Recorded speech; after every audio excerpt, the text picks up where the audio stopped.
महाराज, राजकुमारी रूपाली ने जो दुर्लभ विषैला फल खाया है, उसके विष के तोड़ के बारे में आयुर्वेद में भी कहीं नहीं लिखा गया है।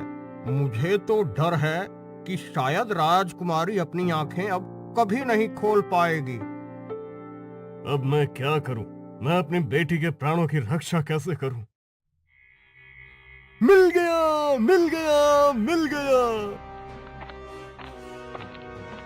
अरे तुझे ऐसा क्या मिल गया जो तू इतना खुश हो रहा है? मुझे उस फल के जहर का तोड़ मिल गया, जिसे खाकर राजकुमारी जी जिंदगी और मौत से लड़ रही है।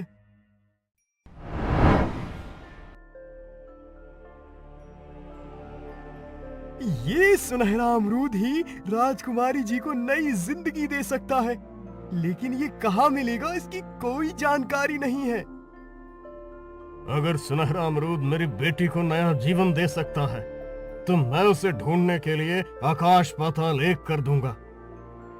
महाराज, आपको जो भी करना है शीघ्र कीजिए, क्योंकि जिस गति से राजकुमारी जी पर उस जहरीले फल का जहर असर कर रहा है, उस हिसाब से उनके पास केवल 15 दिनों का समय और बचा है।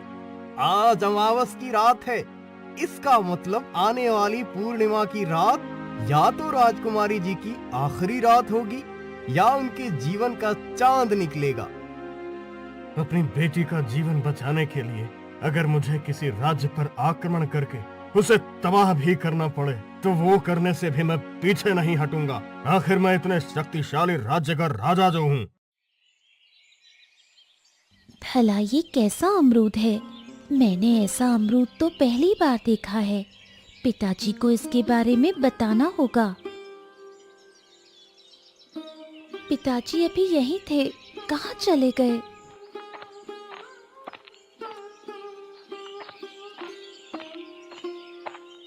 पिताजी, आप यहाँ हैं? मैं कब से आपको ढूंढ रही हूँ। क्या हुआ पुत्री?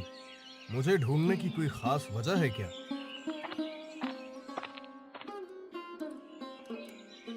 पिताजी, ये देखिए, मेरे अमरूद के पेड़ पर सिर्फ एक ही अमरूद उगा है, वो भी सुनहरा। भला ऐसा कैसे हो सकता है? मैं जानता हूँ कि ऐसा कैसे हुआ है। इसका मतलब है कि हमारे दादा परदादा जो कहा करते थे, वो बात सत्य थी। कौन सी बात महाराज? वो कहा करते थे कि हमारे राज्य में जमीन के अंदर एक सुनहरे पानी की नदी बहती है, जिसका पानी अमृत के समान है, लेकिन उस तक इंसान नहीं पहुंच सकता। सिर्फ पेड़ पौधों की जड़ें ही उस तक पहुंच सकती हैं, और जिस भी पेड़ की जड़ें उस सुनहरे पानी तक पहुंच जाती है, उसके फल सुनहरे होते हैं। आज तक हम उनकी बातों को सिर्फ किस्से कहानियां ही मानते थे, लेकिन ये सुनहरा फल देखकर हमें यकीन हो गया कि उनकी बातें सच थी। तब तो फिर अवश्य सुनहरे अमरूद की कुछ खासियत भी होगी। हाँ बिल्कुल, ये सुनहरा अमरूद किसी भी बीमारी को ठीक कर सकता है और हर तरह के जहर को काटने में सक्षम है। लेकिन पुत्री, तुम राजमहल वापस जाओ, मैं मंत्री जी से उद्यान के बारे में कुछ बात करके आता हूं। सुनहरे अमरूद को सिर्फ वही खा सकता है जो इसे पहली बार देखता है। अगर इसे उसके अलावा कोई और खाता है, तो इसे पहली बार देखने वाले की आधी उम्र उसके पास चली जाती है। ये तो बहुत बड़ी समस्या हो गई महाराज। हमारे सामने इससे भी बड़ी समस्या खड़ी हो गई है। कौन सी समस्या महाराज?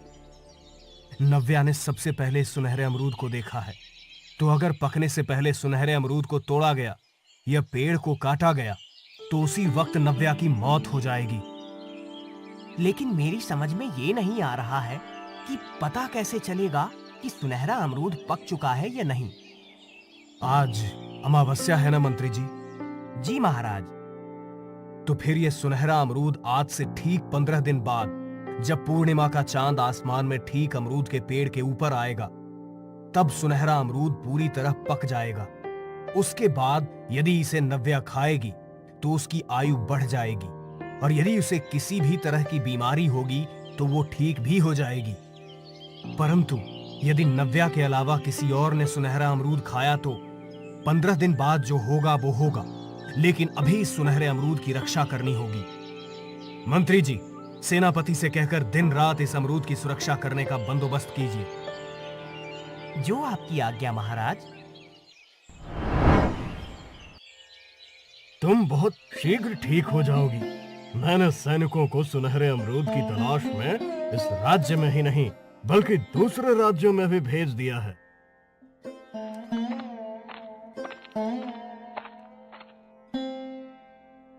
मैं ये समझ नहीं पा रहा हूँ कि राजकुमारी तक वो जहरीला फल लेके गया कौन था।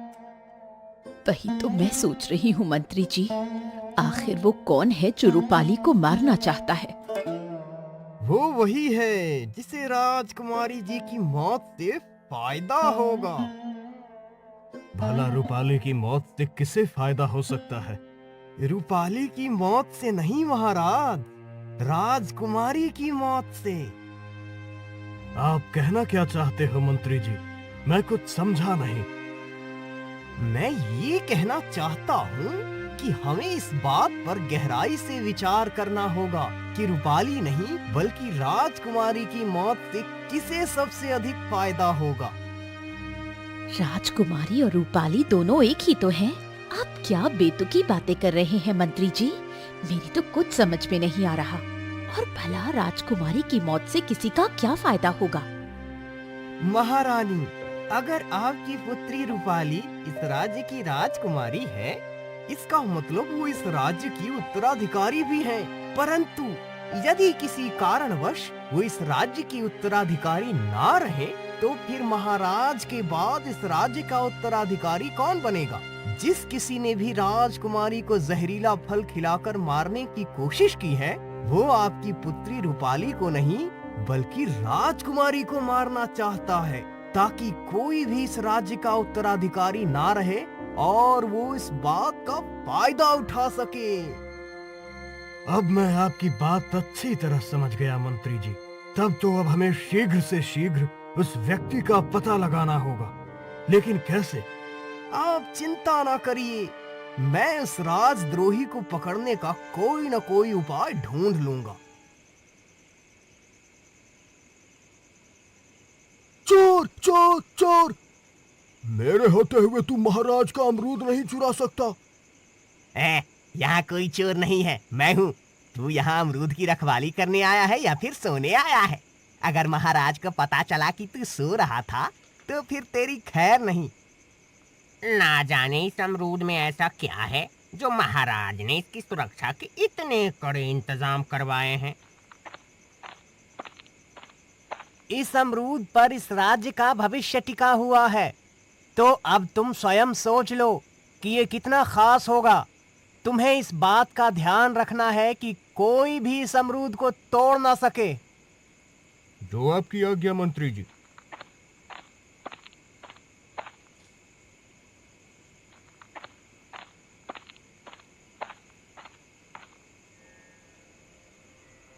क्या बात है जी, आजकल आपको घर आने में इतनी देर क्यों हो जाती है?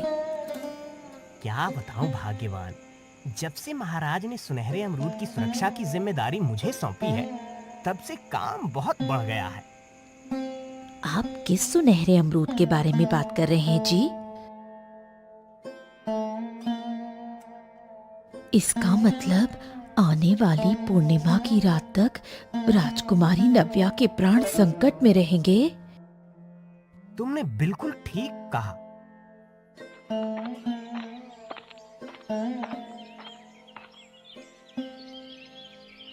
बहुत दिनों बाद दिखाई दी है। शालू बेटी, घर में सब कैसे हैं? सब कुशल मंगल तो है ना? हाँ अम्मा, घर में सब कुशल मंगल है। तुम बताओ, तुम्हारी तबीयत कैसी है? उम्र के हिसाब से मेरी तबीयत तो ठीक ही है। अरे तू सुना, क्या राजकुमारी के बगीचे में एक सुनहरा अमरूद लगा है? अम्मा, मैंने सब सुना है। मैं तो ये भी जानती हूँ कि उस सुनहरे अमरूद से क्या होगा। कौन हो सकता है वो जिसे राजकुमारी रूपाली की मौत से फायदा होगा? कहीं वो महामंत्री प्रकाश तो नहीं? मुझे लगता है रूपाली को जहरीला फल देने वाला कोई और नहीं, बल्कि मेरा छोटा भाई प्रताप है, क्योंकि एक वही है जिसे उसकी मौत से सबसे ज्यादा फायदा होगा। राजकुमारी को जहरीला फल देने वाला कौन है? क्योंकि उसका मकसद राजकुमारी को सिर्फ मारना नहीं, बल्कि कुछ और भी है। बस अब 10 दिन और बाकी हैं। इसका मतलब मैंने जो सुना वो सब सच था।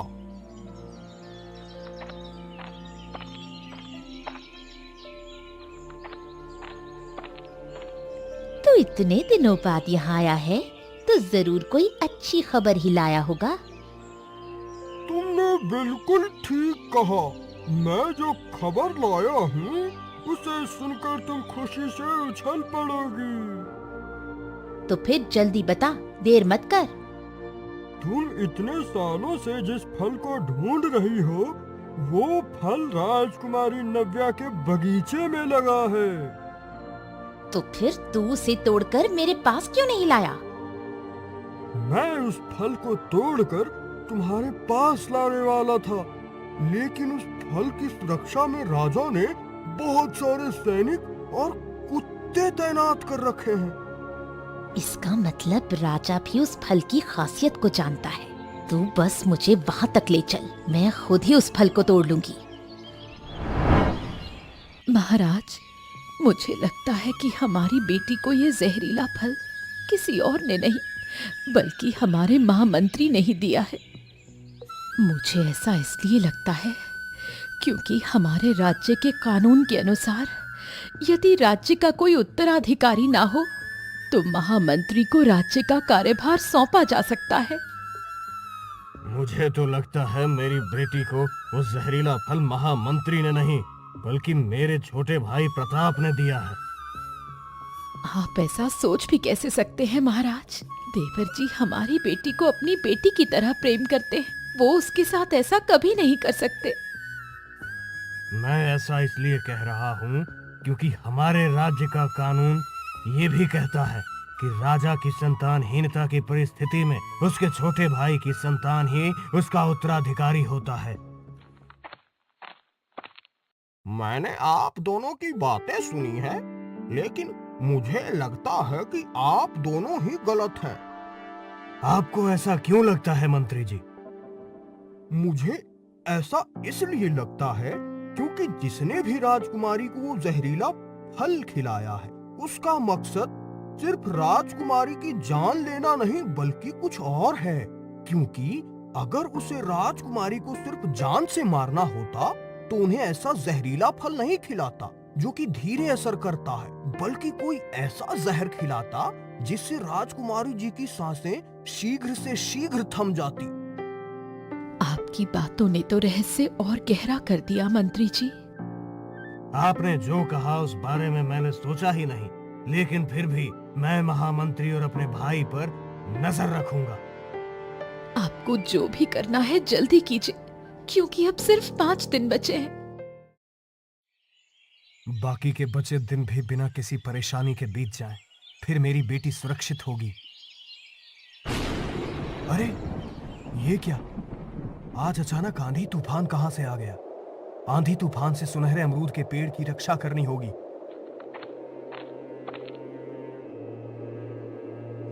सैनिकों, पेड़ को मजबूती से पकड़े रखो।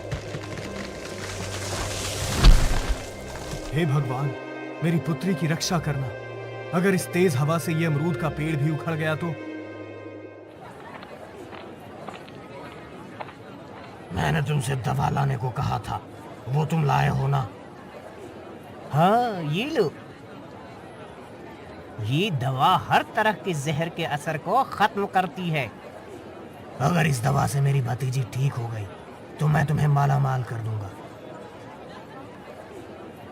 मैंने अपने भाई के बारे में कितना गलत सोचा था। अब मुझे महामंत्री पर नजर रखनी होगी।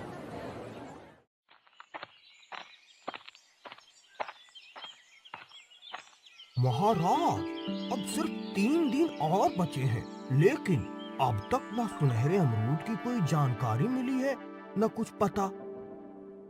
ना जाने अब क्या होगा।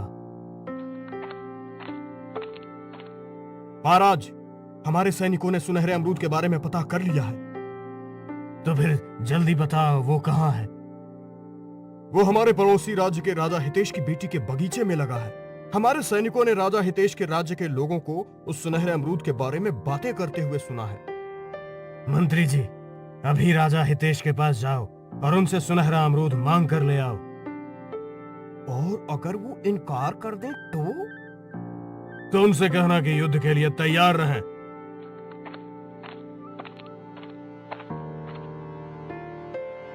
ना जाने राजा हितेश के पास से लौट कर आने में मंत्री जी को कितना समय लगेगा। मैं भी उनके पीछे पीछे जाता हूं तो अच्छा रहेगा। सेना लेकर आप भी मेरे साथ चलो सेनापति जी। जैसी आपकी आज्ञा महाराज। यही है वो जगह जहां वो सुनहरा अमरूद लगा है। अब तुम सोचो कि इतनी कड़ी सुरक्षा को भेद के सुनहरा अमरूद कैसे हासिल करना है।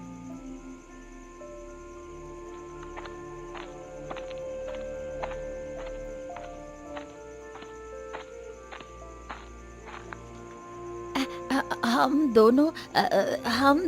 दोनों। तूने मुझसे कहा था ना कि सुनहरा अमरूद कैसे हासिल करना है वो मैं सोचूं। हाँ, मैंने कहा था। वो मैंने सोच लिया है। कैसे? ऐसे। मुझे तो ये पता ही नहीं था कि तुम रूप भी बदल सकती हो। तुझे क्या लगता था मैं कोई मामूली डायन हूँ? मैंने अपनी इसी शक्ति का इस्तेमाल करके राजा धवल का भी रूप बनाया था। मैं इससे भी बहुत ज्यादा कर सकती थी, लेकिन समय के साथ मेरी शक्तियाँ कमजोर हो रही हैं, जिन्हें वापस पाने के लिए मुझे सुनहरे अमरूद की जरूरत है।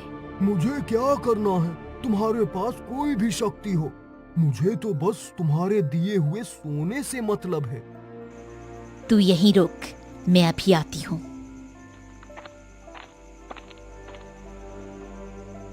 मैंने इस फल को पाने का कितना लंबा इंतजार किया है, अब और इंतजार नहीं होता। तुम सब महाराज पर क्यों भौंक रहे हो? सैनिकों, मुझे सुनहरा अमरूद तोड़ कर दो। मैंने पहले जो भी कहा था वो भूल जाओ, और जो अभी कहा वो करो, नहीं तो ठहरो, ऐसा मत करो। ये हमारे सामने दो महाराज कैसे आ गए? नहीं नहीं, मैं असली हूं। तुम मेरी बात मानो और वो फल तोड़कर मुझे दो। कौन असली है कौन नकली, इसका फैसला अभी करता हूं। ये कुत्ते महाराज की सुगंध पहचानते हैं। मुझे छोड़ दे राजा, नहीं तो तेरे लिए अच्छा नहीं होगा। तुम कौन हो और तुम्हें सुनहरा अमरूद क्यों चाहिए? मैं कौन हूँ तुझे कभी नहीं बताऊंगी। तू नहीं तो तेरा साथी तेरे बारे में जरूर बताएगा। मुझे देखकर वो यहाँ से भाग गया है। सैनिकों, इसे आम के पेड़ से बांध दो और इसके साथी को ढूंढकर दोनों को कल सुबह राज दरबार में पेश करो। जैसी आज्ञा महाराज।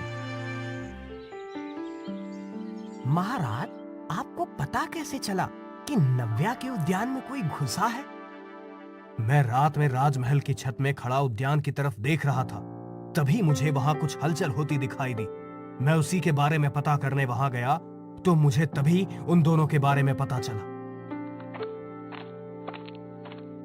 आप कौन हैं और कहां से आए हैं? मैं राजा धवल का मंत्री काशी हूँ और यहाँ उनका संदेश वाहक बनकर आया हूँ। कहो, राजा धवल का क्या संदेश लाए हो?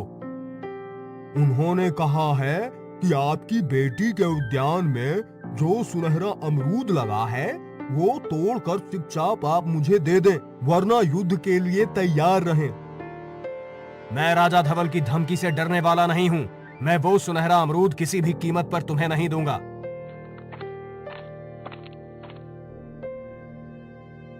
महाराज, हमने इन दोनों को पकड़ लिया है।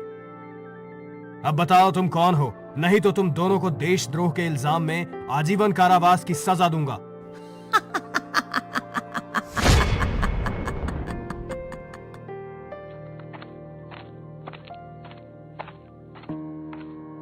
अब आप कौन हैं और यहाँ क्यों आए हैं?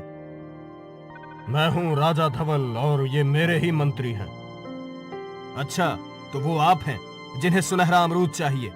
इतने सारे लोग सुनहरे अमरूद के पीछे पड़े हैं। भला आप सबको सुनहरा अमरूद क्यों चाहिए? अब तुम दोनों भी बता दो, नहीं तो आजीवन कारावास में रहना पड़ेगा। महाराज, ये एक डायन है। इसे अपनी खोई शक्तियां वापस लाने के लिए वो सुनहरा अमरूद चाहिए। मैंने सब सच बता दिया। मुझे कारावास में मत डालना। इस डायन को तो मैं सुनहरा अमरूद किसी भी कीमत में नहीं लेने दूंगा। आप भी मुझे क्षमा करना, मैं वो आपको भी नहीं दे सकता। ये जानते हुए कि उस अमरूद से मेरी पुत्री की जान बच सकती है, उसके बावजूद आप उसे देने से मना कर रहे हैं। अब आप युद्ध के लिए तैयार रहिए।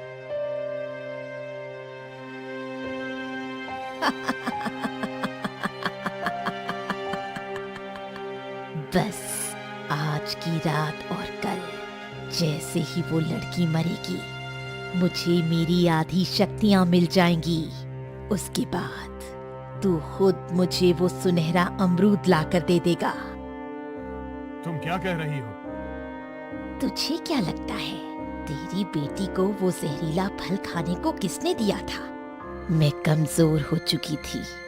अपनी शक्तियां वापस पाने के लिए मुझे ऐसा करना पड़ा। जैसे जैसे तेरी बेटी मौत के मुंह में जा रही है, वैसे वैसे मेरी शक्तियां बढ़ रही हैं। उसके मरते ही मेरी शक्तियां वापस लौट आएंगी। उसके बाद मैं तुम दोनों के राज्य को तबाह कर दूंगी। लेकिन तुमने मेरी पुत्री को ही वो जहरीला फल क्यों खिलाया? क्योंकि तेरी बेटी पूर्णिमा की रात को जन्मी थी, इसलिए। पिताजी, अगर ऐसी बात है तो सुनहरा अमरूद रूपाली को खिला दीजिए।